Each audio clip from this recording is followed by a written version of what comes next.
Bonsoir. Bonsoir tout le monde. Alors j'espère que je suis en direct. C'est une première pour moi. Ok. Alors bonjour tout le monde. Écoutez, je suis ravie de vous retrouver. Ça fait un petit moment que je ne suis pas venue sur les réseaux sociaux. Alors je reviens tout juste d'un voyage au Maroc. Un super voyage. D'ailleurs j'ai eu du mal à redescendre de mon petit nuage. C'était vraiment super. Et j'aimerais beaucoup vous partager quelques points, notamment par rapport à l'alimentation, bien évidemment. Et j'aimerais vous partager également un outil très intéressant lorsqu'on revient de vacances, par exemple. Vous savez, lorsqu'on a les buffets à volonté, quand on a l'impression de manger toute la journée, trop en quantité, et que l'on a probablement des choses que l'on ne mangerait pas en temps normal. Est-ce que vous voyez de quoi je parle? Je pense que oui. Eh bien, lorsqu'il vous arrive ce genre d'événement dans votre vie, ce qui est tout à fait normal, vous vous êtes fait plaisir, mais quand vous rentrez chez vous, vous vous sentez pas très bien dans votre peau, un peu ballonné, avec peut-être 1 ou 2 kilos supplémentaires au retour, eh bien, il existe un outil formidable. À votre avis, de quel outil je parle? Je vous laisse me répondre dans les commentaires, à votre avis. Mais je vais vous en parler tout de suite. Alors, ce que je voulais vous partager par rapport à mon voyage au Maroc, c'est que, donc voilà, je suis partie dans un cadre, un voyage organisé, donc avec d'autres personnes que je ne connaissais pas. Je connaissais un petit peu l'itinéraire, mais voilà, je n'avais moi-même rien planifié et rien non plus, notamment par rapport à l'alimentation. On avait la possibilité de spécifier que l'on était végétarien, donc je vous le rappelle, une personne végétarienne, c'est quelqu'un qui ne mange pas uniquement de viande, ou certains mangeront peut-être du poulet, et végétalien, c'est le fait de ne manger aucun produit animaux, donc c'est mon cas aujourd'hui, et depuis quelques années maintenant. Et si vous me suivez donc sur les réseaux, vous savez que je vous encourage fortement à adopter une alimentation riche en fruits, en légumes, en pommes de terre, en patates douces et aromates, en évitant les aliments transformés comme les sucres ajoutés, le gluten et les graisses animales. Et que je préconise de manger des aliments riches en nutriments qui sont essentiels pour soutenir la santé de votre foie et de votre système immunitaire, qui sont des éléments vraiment clés de la santé globale. Alors, je recommande également de manger des aliments riches en antioxydants et en phytonutriments, donc tout ce qui se trouve dans les légumes à feuilles, les baies, les agrumes, les crucifères, les noix et graines, etc. Et tout ça pour aider à se protéger contre les maladies chroniques. Et donc, avant de partir au Maroc, donc je m'étais un petit peu préparée psychologiquement. Donc je pars en voyage, donc dans un voyage organisé où je n'allais pas pouvoir toujours choisir ma nourriture. Je suis partie au Maroc et plus exactement du côté de Ouarzazate, pour ceux qui connaissent. Mais surtout, j'ai passé plusieurs nuits dans le désert, à faire entre autres de la marche. Donc, je savais pertinemment que j'allais devoir manger ce que les gentils berbères avaient à nous proposer. Et surtout, vu les conditions dans lesquelles je serai, c'est-à-dire au beau milieu de nulle part, il fait très chaud, je vais devoir fournir un effort assez considérable pour faire une marche de plusieurs heures durant la journée. J'étais prête à manger ce que j'aurais dans l'assiette. Alors bien sûr, avec certaines limites, je reste évidemment dans le 100% végétal quoi qu'il arrive. Donc je disais que je m'étais préparée mentalement et finalement, le seul aliment dont j'étais prête à accepter de manger volontairement, que je ne mange pas en temps normal, c'était le gluten. Alors, pourquoi le gluten?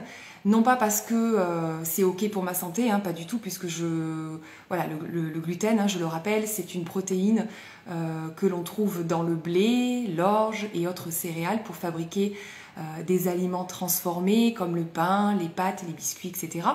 Et le gluten, chez certaines personnes, peut causer des problèmes de santé, peut endommager la muqueuse de l'intestin grêle, entraînant une malabsorption des nutriments, etc. Il peut causer aussi des problèmes digestifs, tels que des ballonnements, des douleurs abdominales, des diarrhées, constipation. Il peut contribuer à la prolifération de bactéries nocives dans l'intestin, ce qui peut causer une inflammation et autres problèmes de santé chronique, comme des douleurs articulaires, des troubles de la peau, des problèmes de thyroïde et des maladies auto-immunes, etc., etc. Donc, si vous avez ce genre de problème, diminuer peut-être, voire éliminer le gluten, peut être une piste pour vous. Et donc, comme je le disais, finalement, le seul aliment dont j'étais prête à accepter de manger volontairement était le gluten. Pourquoi? Parce que je pensais être limitée sur le choix de variété et qu'il fallait bien que je mange suffisamment de calories, notamment de glucides, puisque je vous rappelle que les glucides sont la source numéro 1 d'énergie de nos cellules pour fonctionner. Et puis, je vais être totalement sincère avec vous. Émotionnellement parlant, je n'étais pas contre d'en manger parce que j'allais quand même au pays du couscous et que ça faisait des années que j'en avais pas mangé. Pourquoi je vous raconte tout ça? Pour en fait vous partager mon expérience bien évidemment et vous dire que parfois lorsqu'on se prive, ça peut créer un gros stress pour le corps et c'est justement ce que l'on ne veut pas. C'est pour ça que j'explique toujours qu'un changement alimentaire ne se fera jamais du jour au lendemain, d'un extrême à l'autre, c'est-à-dire manger comme tout le monde classique et le lendemain arrêter tous les produits nocifs pour passer au 100% végétal, voire 100% cru. Ceux qui me disent qu'ils connaissent des gens où eux-mêmes sont passés au 100% végétal ou cru du jour au lendemain, pour la plupart du temps, ces personnes n'y sont plus au moment où ils me disent ça. Bien sûr que c'est possible de tout arrêter, de faire un virage à 180 degrés, mais pour combien de temps? Le but d'une transition alimentaire, c'est de pouvoir continuer sur du long terme. La santé vraiment se construit sur du long terme. Nous ne sommes pas sur un régime restrictif et encore moins sur uniquement une période donnée. Avoir une alimentation saine, c'est vraiment un mode de vie. Donc ça doit être très naturel pour vous de manger de la sorte. Sinon, s'il y a des craquages, des frustrations, c'est que justement la transition était trop rapide, voire qu'il n'y a pas eu en fait de transition ou que l'alimentation que vous avez n'est pas adaptée à vous-même, à votre mode de vie, votre rythme, et vous avez après, vous n'en êtes pas satisfait. Donc personnellement, ça fait des années que je n'avais pas mangé de couscous, mais je savais très bien qu'en remangeant du couscous ou du gluten, j'allais pouvoir réajuster derrière et revenir dans mon alimentation de base très rapidement en rentrant chez moi. Parce que ça me convient à moi à 100%. Et j'avais beau être dans un super cadre, mon alimentation m'a quand même un peu manqué là-bas. Et dès que je suis revenue sur le sol français, donc j'ai repris de façon naturelle mon alimentation sans aucune frustration, parce que j'ai déjà trouvé ce qui me convient déjà avant de partir, parce que je me sens alignée avec ce mode de vie et ce que je mets dans mon assiette et dans mon corps. Et je vous assure que si ce n'est pas encore votre cas aujourd'hui, on n'a plus à réfléchir constamment à ce qu'on devrait ou ne devrait pas manger, si j'ai assez mangé, pas assez mangé, trop, si c'était trop gras, trop sucré. Non, on a vraiment l'esprit complètement libre. Et c'est ce que je fais lorsque j'accompagne des personnes à travers le programme, mon programme Cap Santé qui dure 3 mois. Nous avons 3 mois entiers pour trouver ce qui vous correspond à vous. Pas à votre ami, votre compagnon, votre voisin, non, vraiment à vous. On fait un point sur votre hygiène de vie actuelle, vos symptômes chroniques ou non, vos douleurs, vos inflammations, et on met en place en fait une alimentation qui vous correspond à vous. Et le but étant d'atténuer de vos symptômes et inflammations, avoir un regain d'énergie, perdre vos kilos superflus au passage sans même que vous vous en rendiez compte parfois, et surtout avoir une bonne transition et une diète, entre guillemets, qui vous correspond selon votre mode de vie. Alors, je m'égare un peu, je voulais vous parler de mon ressenti au niveau de mon ventre lorsque j'ai recommencé à manger du gluten. Bon, sur une courte période, mais quand même. Donc, qu'est-ce que j'entends par là? Principalement, j'ai mangé de la graine de couscous, donc un couscous végétal bien sûr, et du pain, du bon pain marocain. Sincèrement, j'ai ressenti des choses que j'avais oubliées, même si personnellement, je n'avais jamais eu de gros problèmes digestifs avant mon changement alimentaire. Enfin, c'est ce que je croyais en tout cas. Mais le symptôme le plus embêtant pour moi était les spasmes ou les crampes que je pouvais ressentir à n'importe quel moment de la journée. Je m'en souviens évidemment parce que voilà, c'était très gênant, mais surtout douloureux. Je pouvais également ressentir comme des pics dans les intestins, comme si on me donnait un petit coup d'aiguille à certains endroits. Est-ce que ça vous parle? Est-ce que ça vous est déjà arrivé? Des crampes, des spasmes, des selles puantes, hein, puis voilà, comme je vous dis, des pics à certains endroits, des intestins, et tout ça à n'importe quel moment de la journée, hein, ou justement n'importe quel moment de la journée, ou justement juste après avoir mangé. Est-ce que ça c'est quelque chose qui vous arrive? Dites-moi un petit peu dans les commentaires. Et aussi évidemment les fameux ballonnements. Qui n'a jamais eu de ballonnement, de se sentir comme une femme enceinte de plusieurs mois? Dites-moi un petit peu dans les commentaires si ça vous est déjà arrivé, que ce soit en temps normal ou justement pendant ou après un voyage. Alors personnellement, bien que pas mal de mes symptômes se soient calmés dès mon retour en France, je savais très bien qu'en rentrant, j'allais faire ce qu'il faut pour éliminer tout ça, tous mes symptômes, à cause de cet ajout de gluten. Je connais plusieurs outils, mais la première chose, évidemment, si tel est votre cas aussi, c'est de reprendre une alimentation équilibrée, riche en fibres douces, les minéraux, une bonne hydratation, etc.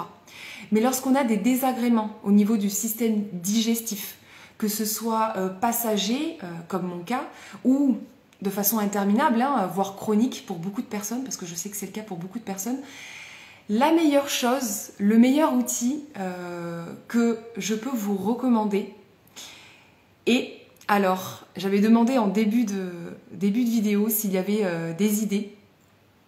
En fait, l'un des meilleurs outils que je connais pour calmer les problèmes digestifs, comme des ballonnements, constipation, des crampes, voire des maladies de Crohn, etc., eh bien la meilleure chose, c'est la cure de banane. Et oui, la cure de banane. Et c'est marrant parce que normalement, j'en programme en début d'année, alors 2 fois dans l'année. Normalement, j'en programme une en janvier. Et c'est vrai que cette année, je ne l'ai toujours pas faite.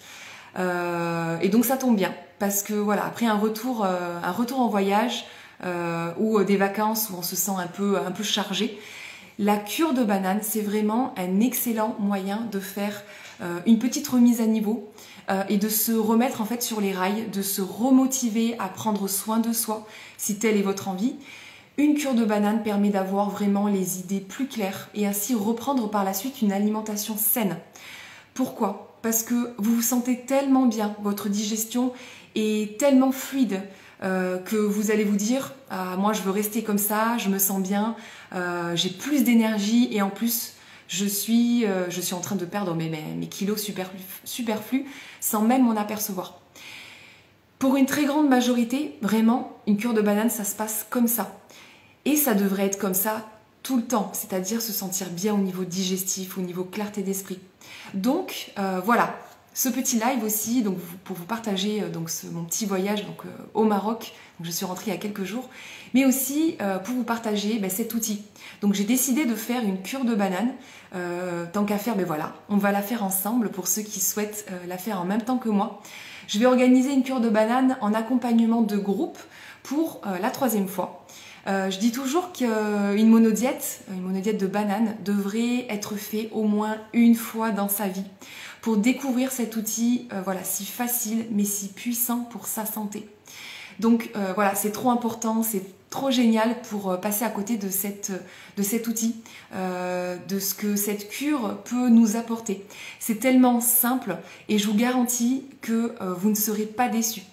Alors voilà, je veux pas que ce live dure trop longtemps, donc j'aurai l'occasion, je pense, de vous refaire un petit live à ce sujet pour répondre à vos questions. Donc ça sera pour moi un grand plaisir de répondre à toutes vos questions. Je vous expliquerai comment elle va se dérouler, ce qui est compris. Il y a de la nouveauté par rapport au précédent accompagnement que j'ai pu faire par rapport à la cure de banane. Je peux déjà vous dire que ça sera une monodiète de 7 jours. Ça peut être plus, ça peut être moins.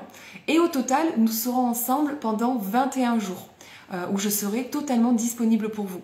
L'accompagnement commencera le 11 avril et se terminera le 1er mai, dont 7 jours de monodiète qui seront du 22 au 28 avril. Vous pouvez la faire aussi également en décalé si les dates ne vous correspondent pas totalement. Alors, comment savoir si cette cure peut vous correspondre, cette cure de banane? C'est simple.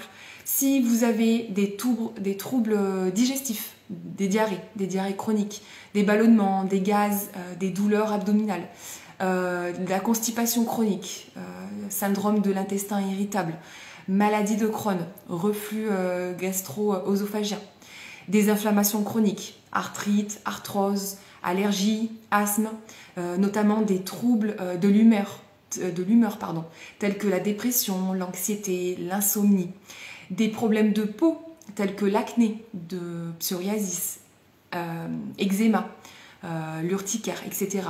Si également vous êtes en surpoids, si vous faites de l'hypertension artérielle, si vous avez de la fatigue chronique, eh bien, vous êtes vraiment plus que les bienvenus pour cette grande aventure et votre corps vous le rendra bien.